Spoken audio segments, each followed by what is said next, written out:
자, 여러분, 이번 시간은 기타 소득에 대해서 이제 학습을 할 겁니다.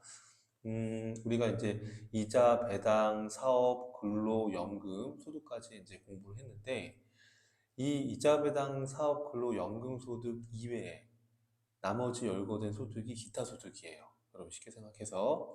그래서 기타 소득은 이자, 배당, 사업, 근로, 연금, 퇴직, 이런 양도소득, 이런 이외의 소득으로서 소득세법에서 열거하고 있는 다음의 소득을 말한다라는 거죠. 그래서 열거주의 개념이라고 보시면 되겠습니다.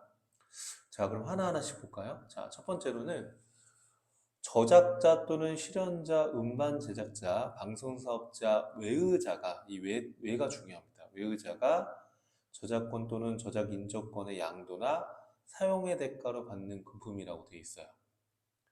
자, 여러분 이게 무슨 얘기냐면 우리가 저작권자 그리고 실현자, 실제 연주하시는 분들, 음반을 제작하시는 분들, 그 다음에 방송사업자, 이런 분들은 본인이 벌어들이는 소득은 사업소득이에요. 예를 들어서 저작자 본인이 만약에 저작권 사용료를 받았다. 그러면 그거는 사업활동으로 보는 건데 이런 이외의 자가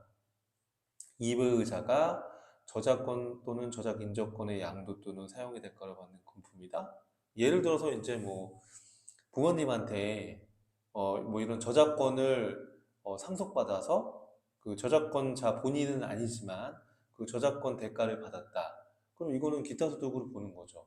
만약에 저작권자 본인이 벌어들인 소득이다 그러면 이제 사업 소득이 되는 거죠. 그렇죠? 예, 그래서 이거 주의해 주셔야 됩니다. 저작권자 외의자가 받는 저작권 등에 대한 대가는 기타 소득이라는 거. 저작자 본인이 벌어들이는 거는 사업활동으로 봐서 사업소득으로 과세하는 거예요. 자, 두 번째로는 이제 물품이나 뭐 이런 유가증권 포함해서 물품이나 장소를 일시적으로 대여해서 사용료를 받은 거예요. 그래서 내가 내 물품을 일시적으로 빌려주고 대가를 받았다. 그러니까 여기서 중요한 포인트는 일시적이라는 거예요. 일시적이라는 겁니다. 일시적으로 내가 대여해서 받은 거, 이거는 기타 소득으로. 반복적으로 대여해 주는 거는 대여 사업 소득이죠. 그죠? 네, 주의해야 됩니다. 이걸 계속적으로 했다 그러면은 이거는 사업 소득이 돼야 되는 거예요. 무슨 말인지 이해되시죠?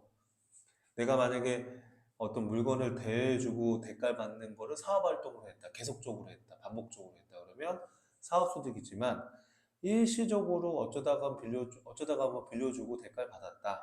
그럼 이제 기타 소득으로 과세가 되는 거예요. 자, 그 다음에 양가로 3번입니다.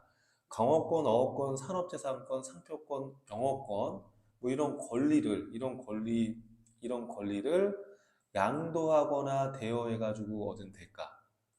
이거는 기타 소득으로 과세가 되는 거예요. 다만 이제 사업용 고정자산과 함께 양도하는 영업권은 양도소득으로 과세가 돼요. 참고해 주세요. 자, 그래서 이런 권리나 양도에 대한 대여로 받은 대가, 이것도 기타 소득으로 과세가 된다는 거. 자, 그 다음에 여러분, 요 4번은 중요해요. 요 4번은. 자, 이거는 제가 사업소득 할 때도 설명을 드렸었던 건데, 자, 여러분. 자, 여러분. 지금 지역권이나 지상권 설정 또는 대여로 받은 금품. 자, 여러분, 우리가 사업소득 공부할 때 지역권이나 지상권을 설정 대여로 하고 받은 금품은 사업소득이라고 했었죠. 그렇죠? 그런데 혹시 기억나세요? 공익 관련된 지역권, 지상권 설정 대여 소득은 기타 소득으로 과세한다라고 했었죠? 기억나시죠? 자, 왜냐하면 이제 지역권이나 지상권, 내 땅 위에다가 뭔가를 할 수 있는 권리를 설정한 게 지상권이에요. 내 땅, 내 지역에다가 이런 권리 설정한 게 지역권이 되는 거예요. 그러면 이런 지상권이나 지역권에 대한 설정에 따른 대가를 벌어들였다라고 하면 이거는 부동산 임대 사업소득으로 보는 거예요. 그렇죠? 네, 그런데 이게 공익을 위한 거라면, 그러면 공익을 위한 거라면 기타 소득으로 구분을 해서 좀 세금을 좀 줄여주겠다는 그런 뉘앙스가 있어요. 자, 그래서 어쨌든 간에 공익과 관련된 지역권 지상권 설정 대여로 받은 금품은 기타 소득인데, 공익과 관련이 없는 지역권 지상권 설정 대여 소득은 사업소득 중에 부동산 임대 소득으로 분류한다는 거. 그렇죠? 예, 주의해 주셔야 됩니다. 이게 부동산 임대 소득으로 구분이 되면 결손금 공제가 안 된다고 그랬었잖아요. 그 다른 타소득에서 부동산 임대 소득과 관련된 결손금은 타소득에서 공제가 안 된다고 했었죠. 그래서 하여튼간 공익과 관련된 거는 기타 소득으로 구분된다는 거, 공익과 관련이 없으면 사업소득으로 과세가 된다는 거, 사업소득 중에 부동산 임대 사업소득으로 분류가 된다는 거, 그렇게 기억을 해주시면 됩니다. 자, 그 다음에 계약의 위약이나 해약으로 인해서 손해배상금을 받은 거예요. 그럼 대표적인 게, 이거 시험에 자주 나오는데, 대표적인 게 주택입주지체상금이거든요. 주택입주지체상금이라는 게 뭐냐면, 자, 예를 들어서 내가 아파트 입주를 해야 되는데, 이게 지금 문제가 생겨가지고 입주가 늦어진 거예요. 그래서 그 건설사한테 내가 이 손해배상금을 받았어요. 이런 것도 이제 주택입주지체상금도 여기에 해당이 될 수 있죠. 이런 거, 주택입주지체상금 같은 거, 이런 것들도 소득을 받은 건 받은 거니까 기타 소득으로 과세가 되는 거예요. 자, 그런데 이 손해배상금과 관련된 이자, 그러니까 손해배상금이 있고 또 이자를 또 더 받을 수도 있거든요. 지연해서 받으면. 그러면 이런 것들은 기타 소득으로 보는 거예요. 이것도 이자조차도. 자, 그런데 중요한 건 만약에 이 손해배상금 받은 게 육체적 또는 정신적, 물질적 피해와 관련하여 받는 손해배상금이다. 그리고 그 관련된 이자다 그러면 이거는 아예 과세에서 제외합니다. 여러분 예를 들어서 내가 사고를 당해가지고 손해배상금을 받았어요. 그래서 내가 이렇게 정신적이나 육체적으로 이렇게 어떤 피해 보상을 받은 겁니다. 그러면 이거를 세금으로 때린다? 지금 가뜩이나 힘든 상황인데 이걸 세금으로 거둘 수는 없잖아요. 그래서 육체적, 정신적, 물리적인 어떤 피해와 관련된 손해배상금, 또 그 이자까지 같이 받았다 하더라도 그거는 과세에서 제외하겠다는 거예요. 근데 이게 아니면 이런 위약이나 해약으로 받은 손해배상금, 대표적으로 주택입주지체상금 같은 이런 손해배상금은 기타 소득으로 과세가 되는 거예요. 알겠죠? 자, 그 다음에 일시적인 인적 용역의 제공 대가다 이렇게 돼 있어요. 일시적인 인적 용역의 제공 대가.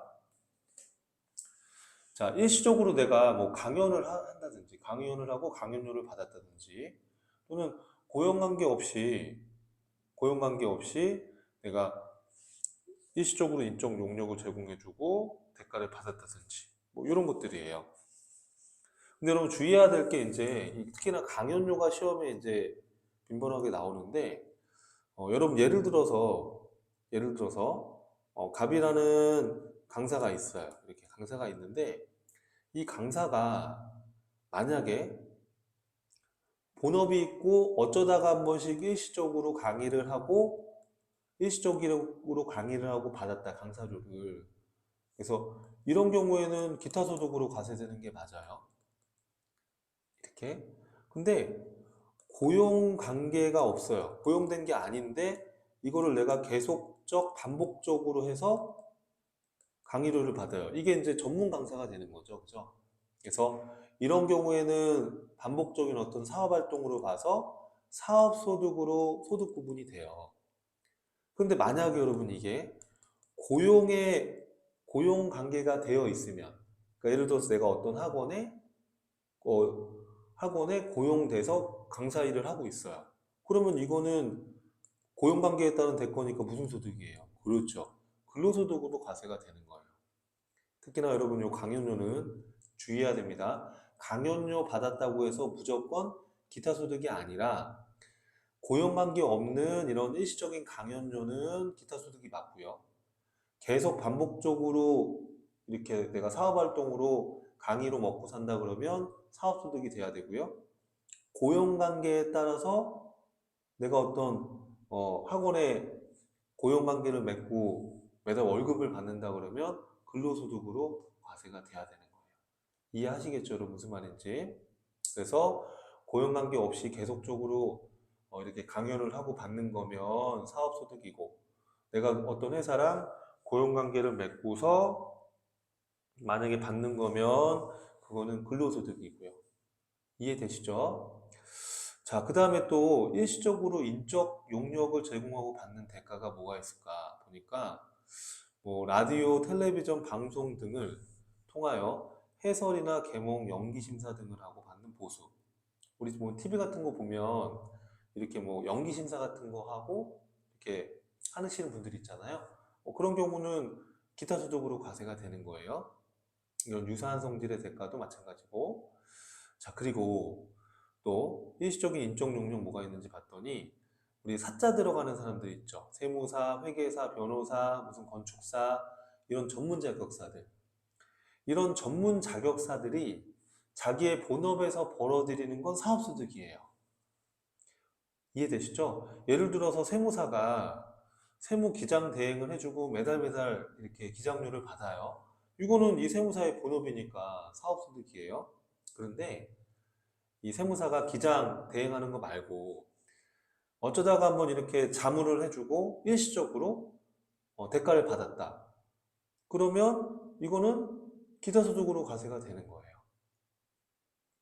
근데 이렇게 전문 자격사들이 본인의 본업에서, 그러니까 본인의 사업 활동에서 인적 용역 제공하고 받은 거는 무슨 소득이다? 이건 사업소득이 되는 거예요. 무슨 말인지 아시겠죠, 여러분? 이렇게요. 자, 그 밖에 또 어떤 거 있어요? 기타의 용역으로서 고용관계 없이 제공을 받은 수당이나 유사한 성질의 대가. 고용관계가 있으면 근로소득이니까요. 그래서 이렇게 일시적인 어떤 인적 용역의 제공 대가로 받은 거는 기타 소득으로 과세를 한다는 거예요. 자, 그 다음에 또 뭐가 있나요, 여러분? 여기 보니까 양가로 7번에 원고료, 저작권 사용료인 인세. 그래서 예를 들어서 내가 뭐 어떤 신문에 글을 기재하고 이런 원고료를 받을 수도 있고요. 또는 내가 책을 썼어요. 이 책을 써가지고 출판사에서 인세를 받아요. 이런 것들도 다 기타 소득이에요. 또 내가 미술이나 음악, 사진 등의 어떤 창작품으로 일시적인 문예 창작 소득이 생겼다. 일시적인 문예 창작 소득이 있어 기타 소득. 그렇죠? 내가 이거 이렇게 사업적으로 하는 게 아니라 일시적으로 내가 뭐 사진을 잘 찍었는데 뭐 이거에 대해서 어떤 대가가 생겼다, 소득이 생겼다 그러면 기타 소득 이런 겁니다. 자, 8번에 보시면은 우리 주식 매수 선택권이라고 해서 근로소득 편에서 배웠었죠. 주식 매수 선택권. 자, 내가 고용관계에 따라서 주식 매수 선택권을 행사해서 이익이 났다 그러면 그건 당연히 근로소득이죠. 근데 우리가 근로소득 편에서 봤지만 이걸 퇴사 후에 행사하거나 고용관계 없이 만약에 주식 매수 선택권 행사 이익이 생겼다. 그러니까 퇴사 후에 행사하거나 고용관계 없이 주식 매수 선택권 행사 이익이 생겼다 그러면 이거는 기타 소득으로 과세가 되는 겁니다. 만약에 고용관계에 따라서 주식 매수 선택권을 행사해서 만약에 생겼다 그러면은 근로소득으로 과세가 되는 게 맞죠. 그렇죠? 자, 그 다음에 뇌물을 받았다든지 공무원들이 자기의 어떤 권한을 이용해서 이렇게 뒷돈 받은 거예요. 알선수재, 배임수재라는 게 뒷돈 받은 거예요, 뒷돈. 뇌물 받았다든지 공무원들이 이렇게 뒤로 뒷돈 받았다든지 이런 것들은 뇌물 받은 것들, 이런 것들도 소득은 소득이죠. 근데 여러분 사실은 뇌물 받으면서 무슨 세금 신고를 하나요? 그죠? 안 하죠. 근데 이제 걸리면 기타 소득으로 과세를 하는 거예요. 공무원들이 이렇게 뒷돈 받으면서 세금 신고를 하진 않을 거 아니에요. 근데 이제 만약에 발각되면 그때 포착되면 기타 소득으로 과세를 하는 겁니다. 뇌물 주면서 기타 소득으로 신고할게요. 이러진 않을 거 아니에요. 그죠? 자, 그 다음에 이제 10번인데요.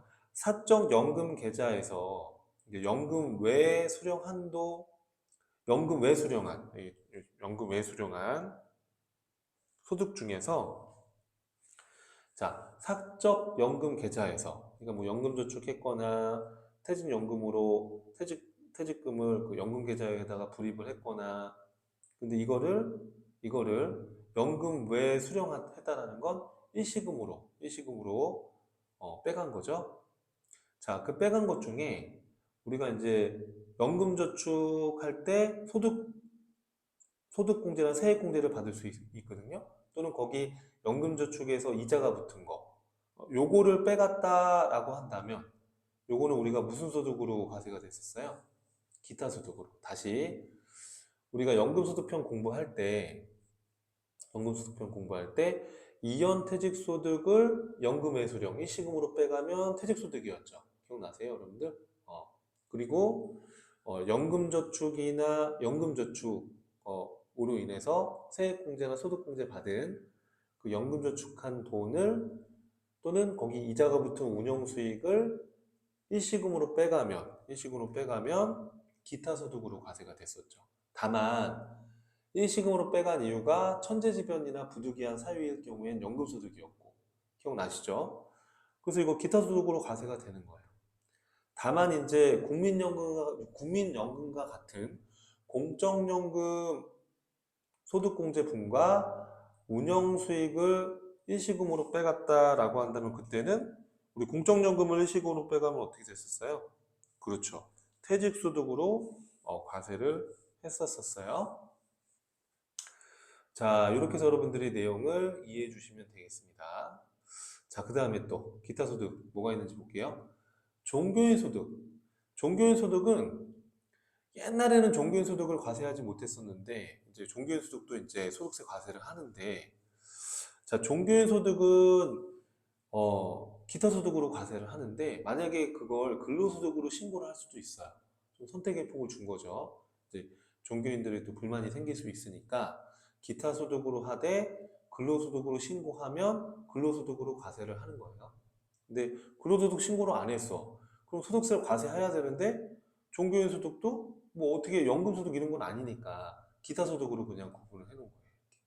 종교인 소득은 기타 소득으로 과세하되 근로소득으로 신고하면 근로소득으로 과세가 되는 겁니다. 자, 그 다음에 복권 당첨된 거, 여러분 로또 복권 당첨됐어요. 그러면 기타 소득으로 분류가 되는 거예요. 또는 경품권에 당첨이 됐다든지 내가 어디 뭐 이벤트에 참여해서 경품을 당첨받은 거야. 그러면 그거는 기타 소득이에요. 또는 추천권, 슬롯머신 등에서 당첨됐다? 슬롯머신이라는 건 여러분 쉽게 말하면 뭐예요? 우리 강원랜드 같은 데 가면 이런 슬롯머신 같은 거 막 하잖아요. 그죠? 쉽게 말하면 우리 속된 말로 도박. 그죠? 도박이죠. 도박에서 벌었다 그러면 소득이 생긴 거니까 이것도 기타 소득으로 과세가 돼요. 이해되시죠? 자, 그 다음에 또 기타 소득으로 들어가는 것도 어떤 거 있어요? 자, 종업원 등 또는 대학원의 교직원이 퇴직한 이후에 받는 직무발명보상금. 자, 만약에 교직원이 그 자기의 직무와 관련해서 직무발명보상금을 받았다. 그러면 고용관계가 있으면 근로소득이에요. 다만 이제 700만 원까지는 비과세가 되는 거죠. 자, 근데 고용관계 없이 퇴직 후에 받았다 그러면 무슨 소득? 그렇죠. 기타 소득이에요. 기타 소득이에요. 자, 다시 종업원 등 또는 대학의 교직원이 퇴직한 후에 받는 직무방해보상금은 기타 소득입니다. 여기 지금 미스가 났네요. 기타 소득이에요. 이렇게요. 기타 소득임. 이렇게요. 퇴사 후 받는 소득은 여기 지금 미스가 났습니다. 퇴사 후 금액은 근로소득을 본다. 이렇게 좀 이런 문구를 좀 바꿔주세요. 지금 프린트가 오타가 났네요. 자, 그래서 거기 보면은 자, 종업원 또는 대학의 교직원이 퇴사한 후에 지급받는 직무발명보상금은 기타 소득으로 과세한다는 거. 잠깐만요. 여기 지금 잘못했죠? 제가 잘못 봤네요. 잠깐만 지워볼게요. 오타가 아니네요. 그죠? 제가 잘못 봤네요. 줄을. 지금 퇴직한 후에 직무발명 보상금은 기타 소득으로 과세하고, 제가 줄을 잘못 봤네요. 퇴직 전에 지급받는 직무발명 보상금은 700만 원을 초과하는 금액은 근로소득으로 과세한다. 이렇게 돼 있어요. 다시 제가 라인을 잘못 봤습니다. 자, 다시 한번 볼게요, 여러분. 자, 종업원 또는 대학원의 교직원이 퇴직한 후에 받는 직무발명 보상금은 당연히 기타 소득으로 과세를 하고요. 그렇죠? 퇴직 전에 지급받는 직무발명 보상금은 근로소득으로 과세를 해요. 그렇죠? 그런데 700만 원까지는 비과세가 돼요. 네. 오타가 아니죠, 여러분. 제가 라인을 잘못 봤습니다.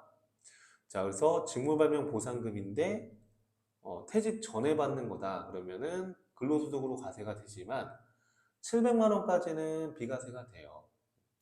기타 소득도 마찬가지예요. 이게 퇴직 후에 받는 직무발명 보상금, 기타 소득인데 700만 원까지는 비과세가 돼요.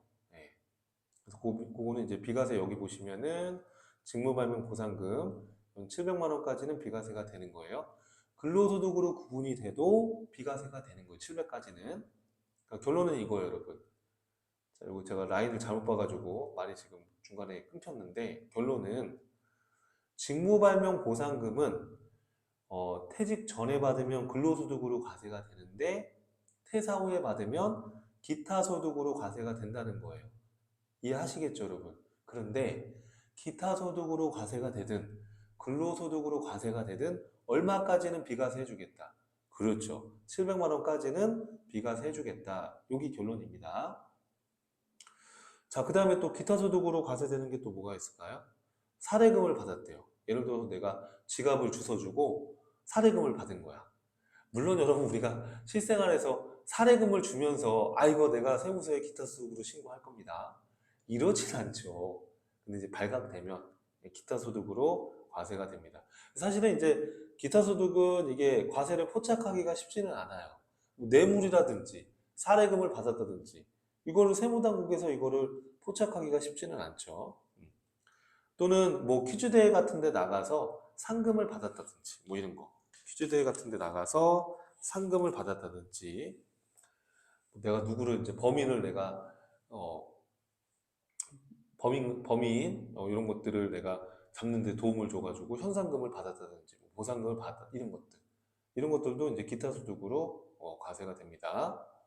이에 준하는 금품 뭐 또는 어떤 재산권에 대한 알선 수수료를 받았다든지 자, 그 다음에 여러분 재밌는 게 나왔는데 여기 보니까 인정기타 소득이라고 나왔어요. 요거. 자, 여러분 우리가 책 여백에다가 메모해보면 여러분 예를 들어서 이거 다시 한번 종합 정리를 해볼게요. 법인이 업무와 관련이 없는 비용을 현금으로 누군가한테 지급하면서 비용 처리를 했어요. 그럼 법인세법에서는 이런 비용을 인정해요, 안 해요? 안 해요. 그래서 지금 이거 세 번째 제가 얘기하고 있는데 그럼 법인세법에서는 이 비용을 송금으로 인정 안 하니까 법인이 장부에 비용으로 계상했다 하더라도 송금물산입으로 세무조정을 합니다. 송금물산입으로 세무조정을 해요. 그러면 비용으로 인정 안 했으니까 법인의 소득은 커져 있어야 되는데 법인세법 기준으로 봤을 때 그 소득이 없어요. 그 소득, 늘어난 소득을 누군가 가져간 거야. 그래서 우리가 배웠던 게 처음에 배웠던 게 주주가 가져갔다라고 하면 그러면 주주가 가져갔다 그러면 이 가져간 사람한테 이 귀속자를 밝혀서 이 가져간 개인한테 세금을 부과해야 되는 거예요. 이걸 소득 처분이라고 하는 거예요. 소득 처분. 이걸 뭐라고 한다? 소득 처분. 그 가져간 사람의 소득을 누가 가져갔는지 밝혀내는 절차예요. 그럼 이 주주가 가져갔다 그러면 이거 우리가 배당소득편 공부할 때 인정배당이라고 공부했잖아요. 그죠? 그러면 이 주주의 무슨 소득으로? 그렇죠. 배당소득으로 과세하겠다. 이렇게 공부한 거예요. 이해되죠? 만약에 이 돈을 우리 회사의 임직원이 가져갔어요. 자, 우리 회사의 이 돈을 임직원이 가져갔다 그러면 우리 회사의 대표이사가 가져갔어요. 그럼 여러분 이걸 우리가 뭐라고 배웠었어요? 그렇죠. 여러분 이걸 인정상여라고 했었잖아요. 인정상여. 그럼 여러분 이 인정상여는 무슨 소득으로? 이 임직원의 근로소득으로 과세가 되는 거예요. 기억나죠? 이렇게 임직원이 가져갔다 그러면 자, 그런데 주주도 아니고 우리 회사의 임직원도 아니고 또 다른 제3자 누군가가 가져갔어. 그러면 이거는 주주한테 준 게 아니니까 배당소득도 아니고 근로소득도 아니죠. 임직원이 아니니까 그 밑에는 기타소득으로 과세하는 거예요. 이거를 인정기타소득이다 이렇게 얘기하는 거예요. 그럼 이건 무슨 소득으로? 그렇죠. 기타소득으로 과세하겠다. 이렇게. 이해돼요, 여러분들? 자, 그래서 이 그림 꼭 어디다가 적어 놓으십시오. 자, 그래서 우리가 법인이 이렇게 송금불산입된 이 소득을 누군가한테 줬다. 그러면 주주가 가져가면 배당소득, 임직원이 가져가면 근로소득, 임직원의 근로소득, 제3자가 가져가면 인정기타소득이 되는 거예요. 이렇게. 자, 이제 요거 총 정리할 수 있겠죠, 여러분? 자, 근데 여러분, 여담 삼아서 얘기하는데요. 자, 여러분, 우리가 인정상여로 구분이 되면 얘는 근로를 제공한 나를 소득의 기속시기로 봤죠. 그런데 인정배당이나 인정기타소득은요, 결산확정이래요. 그래서 차이점이 있으니까 꼭 암기하셔야 됩니다. 자, 기속시기도, 소득의 기속시기도 한번 다시 고민해봐요. 자, 인정상여의 소득의 기속시기는 언제였어요? 근로를 제공한 날. 자, 인정배당이나 인정기타 소득의 기속시기는 언제였어요? 결산확정일. 주의하셔야 됩니다. 자, 그래서 인정기타 소득도 있을 수 있다. 이렇게 정리를 해주시면 되겠습니다. 자, 비과세되는 기타 소득은 뭐가 있을까요, 여러분? 비과세 기타 소득. 자, 이것도 뭐 다 암기를 할 수는 없지만 이런 뉘앙스다라는 것 정도 보시면 돼요. 자, 국가유공자 등이 관련법에 의해서 받는 보상금. 키워드는 국가유공자구나. 국가보안법에 따라서 받는 상금이나 보로금. 단순 암기입니다. 요거는 여러분 하나 기억해 주세요. 3번은. 3번은 하나 기억해 주세요. 상훈법에 의해서 받는 어떤 거요? 상금과 부상. 여러분 이제 이게 왜 내가 기억을 하라고 했냐면 자, 여러분 이 상금과 부상은 어디 퀴즈대에서 받는 상금이 아니죠. 그런 느낌이 내가 국가에 큰 기여를 하고 이렇게 상훈법에 의해서 국가에서 받는 거예요. 그냥 무슨 뭐 대회 상금, 퀴즈 대회 상금 이런 개념이 아니죠. 헷갈리면 안 됩니다. 이 상훈법에 따라서 내가 큰 기여를 하고 받는 상금 부상이란 말이에요. 국가에서 받는 거. 이런 것들은 비과세 해주는 거예요. 자, 그 다음에 우리 퇴사 후에 받는 직무발명 보상금은 기타 소득이었죠? 근데 얼마까지는 비과세? 그렇죠. 700만 원까지는 비과세.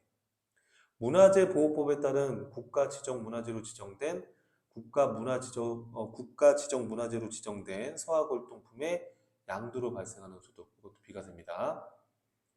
여러분, 이 그림이나 이런 골동품을 박물관이나 미술관에 양도를 했어요. 근데 왜 비과세를 할까? 여러분, 이런 그 박물관이나 미술관에 양도하면 이 다수의 사람들이 이거를 볼 수 있잖아요. 그래서 비과세 해주는 겁니다.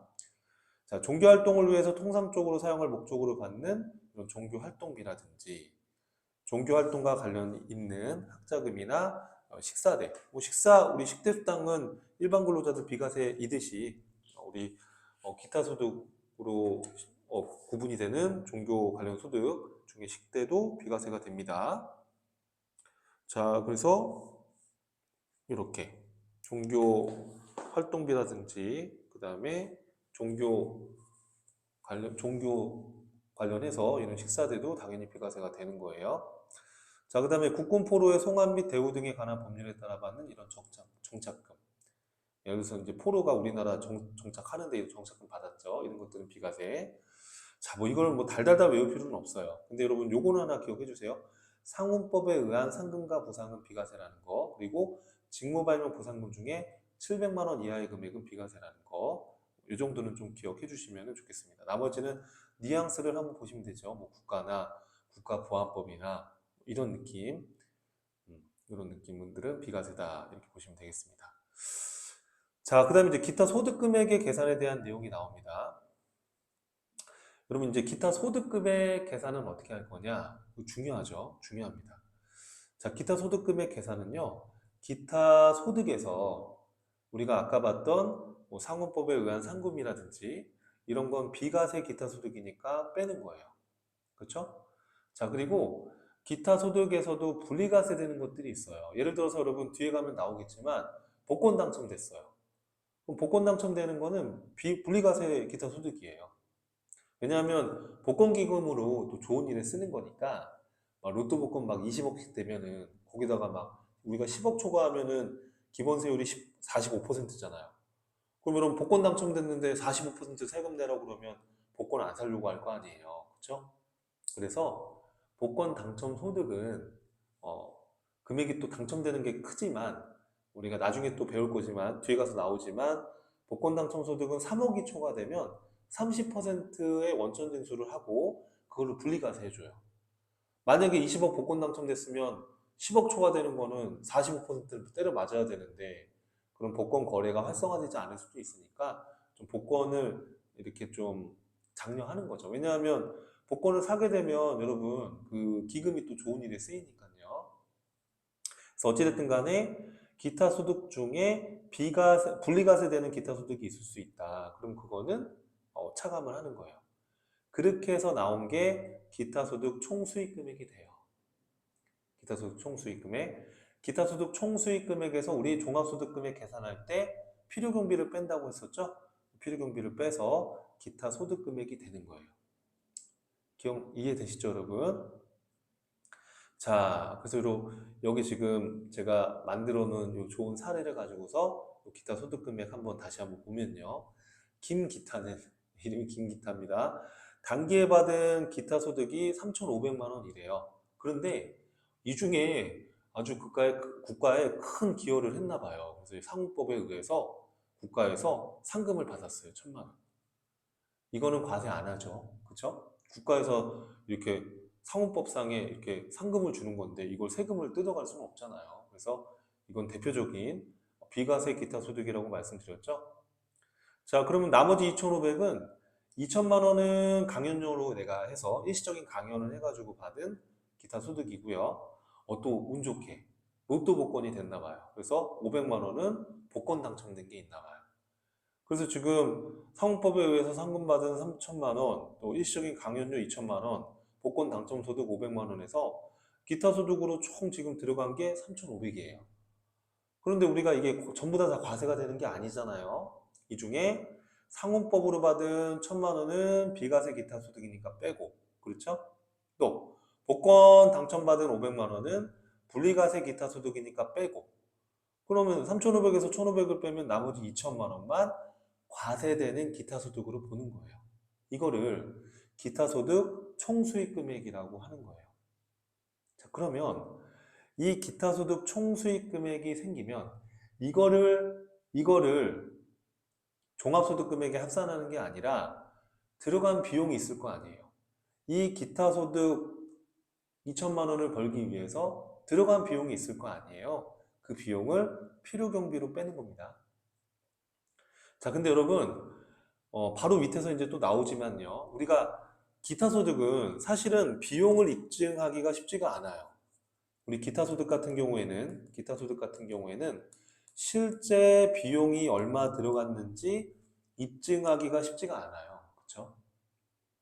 그러면 거의 비용 처리할 수 있는 게 없거든요. 그럼 세금을 엄청 내는데 여러분 봐봐요. 우리가 퀴즈 대회 같은 거 나가서 상금을 받았다든지 또는 내가 무슨 초청을 받아가지고 일시적으로 강연을 했다든지 이런 것들 있잖아요. 솔직히 들어가는 비용은 없죠. 그렇죠? 내가 퀴즈 대회 나가서 상금 받았는데 무슨 뭐 비용이 비용 들어가는 건 그 퀴즈 공부하려고 책 사거나 이런 뭐 필기구 산 거 이런 게 이제 비용이죠. 그런데 강연도 마찬가지예요. 가가지고 강연해가지고 벌어들인 거니까 뭐 들어간 비용은 많이 없잖아요. 그죠? 그런데 이런 기타 소득에 대해서 만약에 비용을 안 빼준다? 그러면 실제 비용이 거의 없으니까 세금을 와장창 내겠죠. 근데 이런 상금이라든지 강연을 해서 받은 거라든지 이런 것들은 노력이 많이 들어가는 소득이에요. 그죠? 강연을 한다고 그러면 또 준비를 또 많이 해야 되고, 그죠? 또 퀴즈 대회에서 나와서 1등 한다고 그러면 밤샜을 거 아니에요. 그죠? 그러면 이런 노력을 조금 인정을 해줄 필요성이 있죠. 그러다 보니까 실제 들어간 비용이 없다 하더라도 60% 또는 어떤 기타 소득은 최소한 80%의 이 노력을 인정해 주는 거예요. 또는 정책적으로 이렇게 비용으로 인정해 주는 거예요. 이해하시겠죠? 이 구체적인 내용은 바로 밑에 나와요. 그런데 여기서 이 강연료 같은 경우에는 60%의 노력을 인정해 줍니다. 최소한.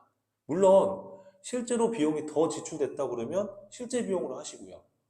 근데 실제 비용이 들어간 게 얼마 없다 그러면 이, 이 2천만 원에 이 2천만 원에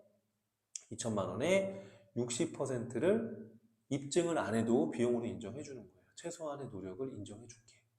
이해하시겠죠? 그럼 2천만 원에 60%면 얼마예요? 그렇죠. 1,200만 원이 필요 경비가 되는 거예요. 이해되시죠? 그러면 2천에서 1,200을 빼면 800만 원이 기타 소득 금액이 되는 겁니다. 그러면 이 기타 소득 금액이 어디에 합산되는 거죠, 여러분, 우리가? 그렇죠. 종합 소득 금액에 합산이 되는 거예요, 차후에. 이해되시죠, 여러분? 자, 이렇게 해서 정리를 해주시면 되겠습니다.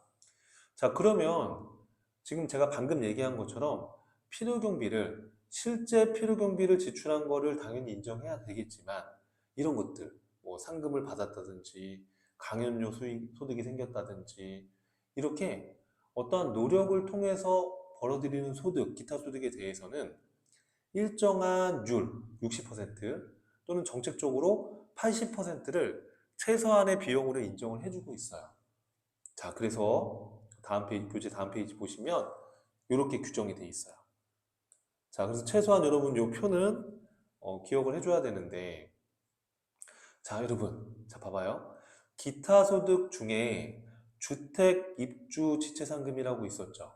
그렇죠? 주택 입주가 늦어져서 이 보상을 받은 겁니다. 자, 그리고 공익법인의 승인을 얻어서 상금을 받았어요. 예를 들어서 뭐 허가받은 이런 퀴즈 대회에 나가서 상금을 받은 거예요. 이렇게. 이해되죠? 그러면 이렇게 상금이나 부상을 받았거나 주택 입주 지체 상금을 받았거나 제가 아까 말 잘못했는데 이런 상금은 80%의 비용을 인정해 주고요.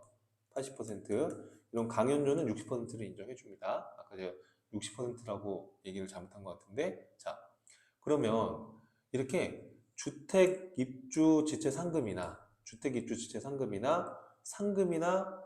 부상을 받았을 때 어디 퀴즈 대회 같은 거 나가서 여러분 이 상금은 상호법상의 상금이 아닙니다. 상호법상의 상금은 비과세잖아요. 그죠? 자, 그래서 이렇게 뭐 퀴즈 대회 같은 이런 승인을 얻은 이런 퀴즈 대회 이런 퀴즈 대회에 나가서 상금이나 부상을 받았다. 상을 받았다. 그러면 얼마나 많은 노력을 했겠냐 이거예요. 또 내가 아파트 입주가 늦어져가지고 지금 보상을 받았어요. 이게 기타 소득이잖아요. 그래서 내가 그 입주 못한 기간 동안에 어디 호텔 같은 데 가서 지냈어요. 그 보상금 거의 다 썼을 거 아닙니까?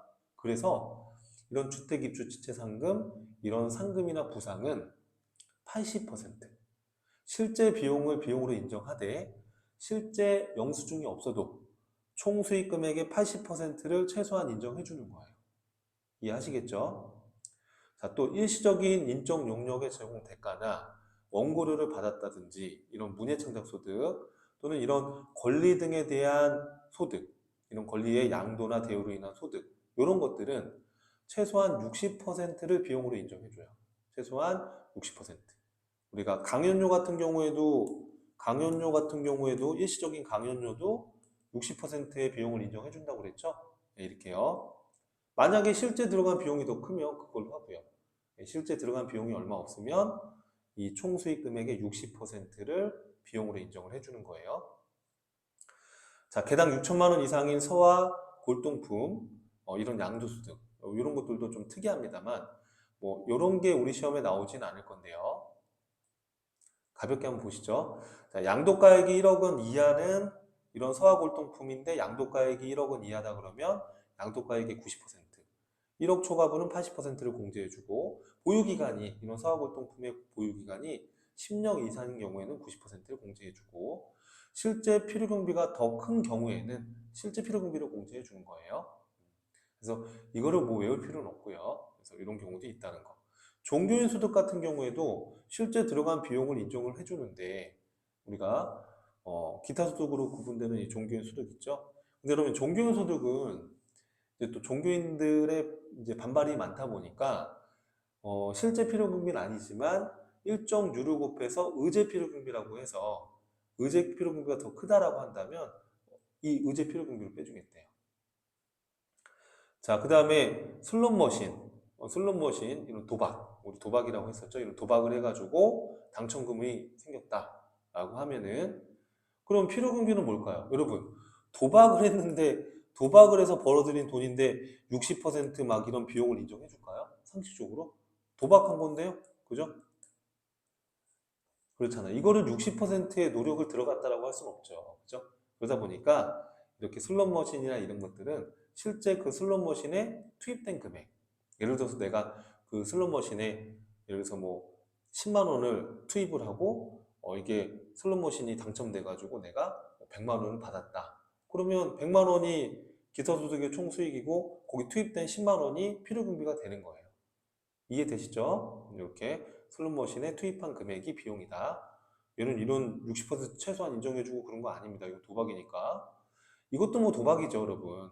한국 마사회법에 따른 승마투표권. 이거 경마한 거예요, 경마. 음, 경마. 경마장 가가지고 경마한 겁니다. 도박 성격이죠, 어떻게 보면. 그죠?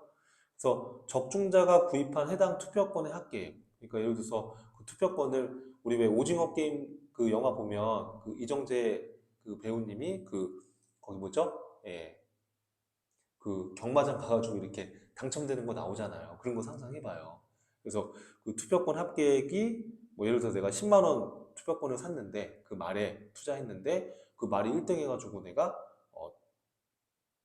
이 돈을 받았다. 그럼 그 받은 건 기타 소득이죠. 그런데 그 투입한 금액, 투표권의 합계액은 필요경비가 되는 거고요.